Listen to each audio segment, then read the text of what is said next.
Kaixo berriro. Hondartzan olatuekin jolastea oso divertigarria da, baina olatuak oso urrutitik heltzen direnean eta gero eta handiago bihurtzen direnean, itsaslurra edo tsunamia deitzen zaie. Ikusteak beldur pixka bat ematea normala da, ez kezkatu. Horregatik, aholku batzuk emango dizkizut zure burua babestu ahal izateko. Geratu nirekin guztiak ikasteko. Lehenengo egin behar duzuna da, uretatik ahalik eta gehien urruntzea. Bai hondartzakoa, bai ibaietako ura. Bilatu leku altuago bat, uraren gainetik egotea baita seguruena. Eraikin altuak bilatu, haietan babestu ahal izateko.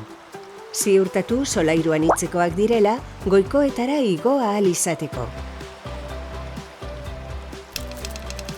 Saiatu egoeraren berri izaten une oro.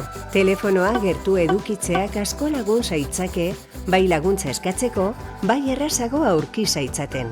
Ez izan beldurrik, etorriko dira zuri laguntzera. Eta gogoratu, garrantzitsuena lasai mantentzea da, arretaz entzutea eta laguntza eskatzea behar duzunean.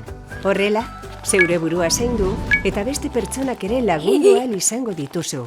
Laster ikusiko dugu elkar, ikasten jarraituko dugu elkarrekin.